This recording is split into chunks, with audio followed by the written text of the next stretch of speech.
Tonight you die. You don't see it coming. Your heart stops, your lungs freeze, and in a fraction of a second, your story ends. But for the people you love, the nightmare has just begun. If you die with $0 to your name, your family faces an immediate, brutal crisis of basic survival. If you die with $1 million, the crisis doesn't disappear, it mutates. And if you die with $100 million, your death triggers a corporate earthquake that will erase your legacy before your body is even cold. Everyone dies. But what happens next is completely different depending on the exact dollar amount attached to your name the moment you stop breathing. And the most devastating financial disaster doesn't happen at $0. It doesn't happen at $10 million. It happens somewhere nobody expects. This is the exact timeline of the day you die at every net worth level. Level 1, $0 net worth. A cracked smartphone buzzes violently against a cheap nightstand at 2:17 a.m. Your mother picks it up. A clinical voice on the other end calling from the local hospital delivers the news. You are gone.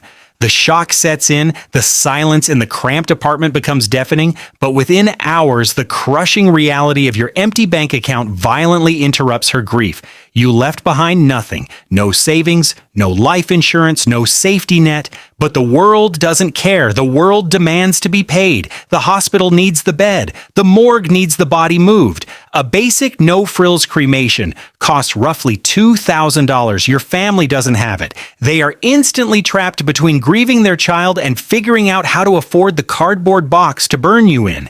Then comes the twist. The state offers a solution. They will take your body. They will bury you in an unmarked communal county grave alongside strangers, and your family will never get you back. Desperate and hyperventilating at the thought of abandoning you, your mother walks into a fluorescent-lit payday loan office. She signs a piece of paper with a 35% interest rate, borrowing money against a future she can't afford just to bring your ashes home. She is drowning in high-interest debt just to say goodbye. But what if you manage to leave a tiny safety net behind? Level 2, $1,000 net worth. Heavy rain beats against the windshield of your car. Your partner sits in the driver's seat in a bank parking lot, staring blankly at a red error message on their banking app. You had exactly $1,000 to your name.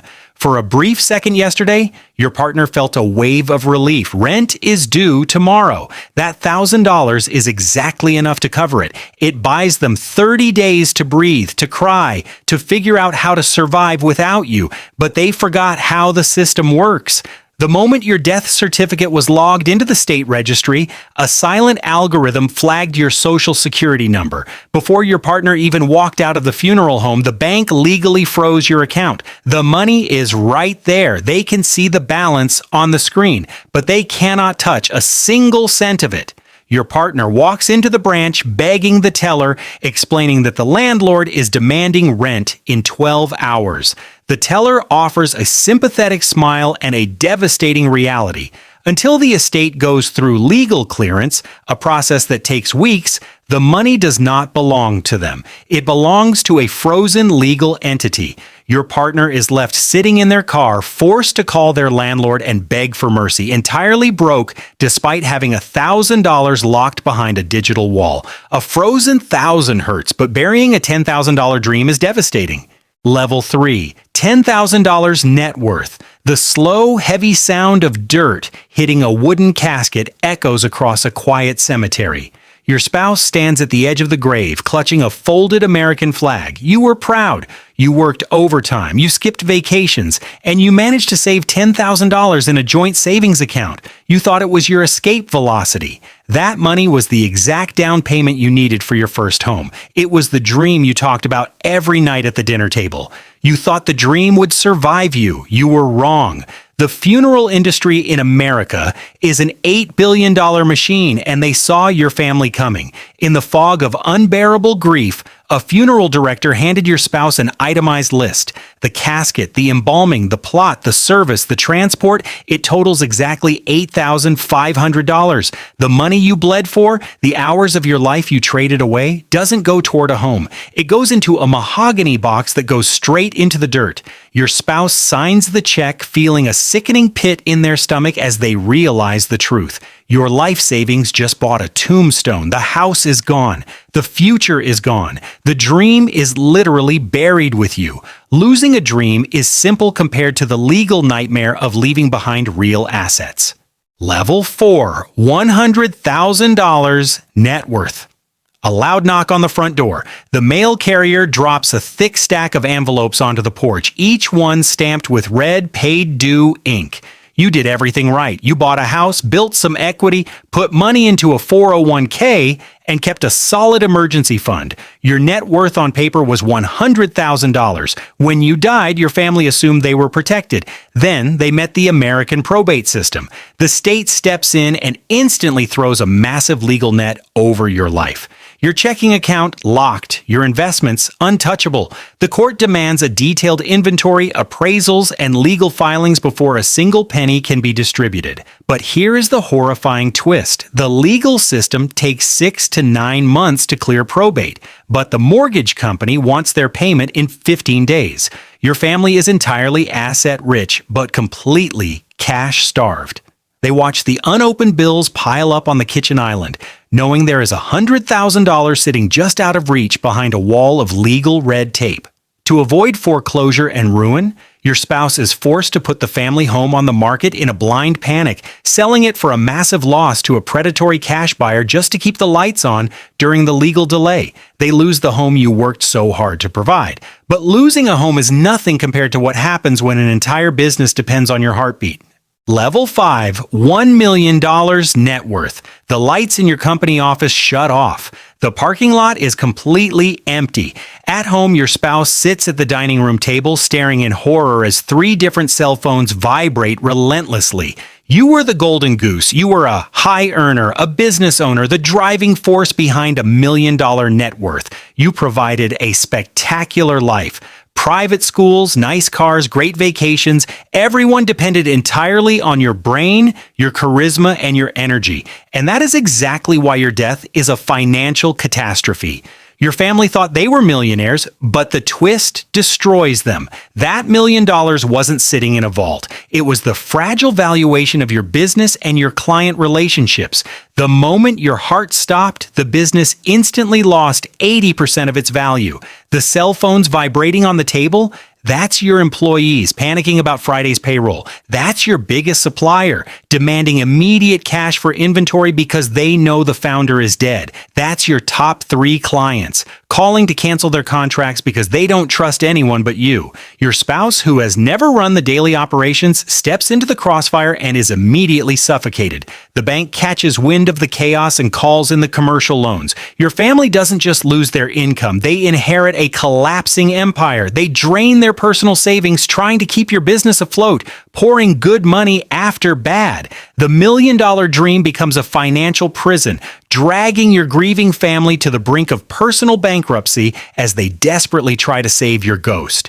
Your family thought the nightmare was over, but if $1 million ruins a family, $10 million starts a war. Level 6, $10 million net worth. An attorney slowly opens a thick leather folder in a quiet mahogany-paneled boardroom. Your 3 children sit at opposite ends of the long table, arms crossed, staring at the wall, refusing to make eye contact with one another. You built generational wealth. $10 million in real estate, index funds, and trusts. You hired expensive estate planners. You wrote a detailed will. You thought you had insulated your family from the struggles of the world, guaranteeing their harmony long after you were gone. Instead, your money turns blood into venom. During the reading of the will, the attorney reaches page 4, a slightly vague clause regarding a multi-million-dollar lakefront property and a specific stock portfolio is revealed. Your children from your first marriage instantly feel slighted. Your second spouse feels attacked. The silent resentment boils over. Voices are raised. Chairs are pushed back. The whispers start in the parking lot. By the end of the week, the first lawsuit is filed. Your wealth doesn't buy them freedom. It buys them high-powered litigation attorneys. For the next 4 years, your family drags your name through civil court. The $10 million is slowly bled out into the pockets of lawyers charging $600 an hour. Birthdays are ignored. Holidays are spent in sterile deposition rooms. The children you raise together will never speak to each other again. Your legacy becomes a war zone. But there is one final level, a level where your death is no longer a family tragedy. It's a corporate earthquake. Level 7, $100 million net worth. A flashing red light violently blinks on a Bloomberg terminal. A massive PR firm in Manhattan is frantically drafting a midnight press release, executives sweating under the glow of their monitors. You're not just a person anymore. You are a walking institution. You control a massive portfolio, sit on the board of major charities, and employ hundreds of people across multiple states.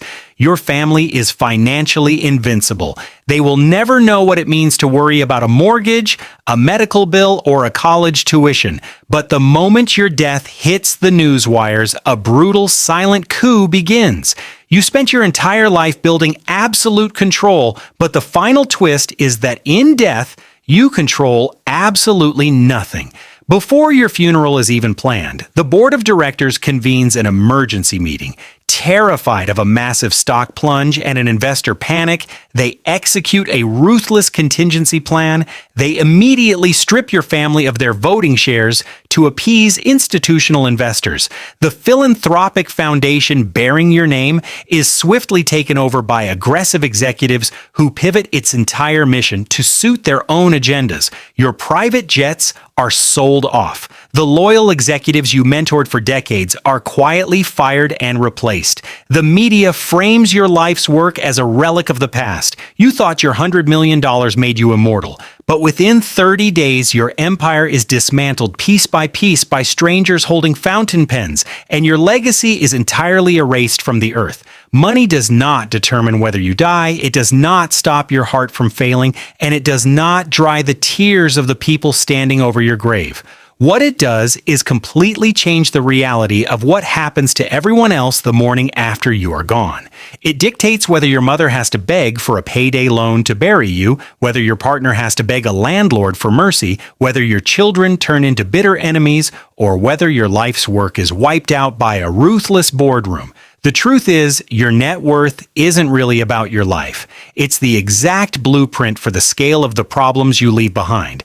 So ask yourself, if you disappeared tonight, how many months would the people you love be financially okay?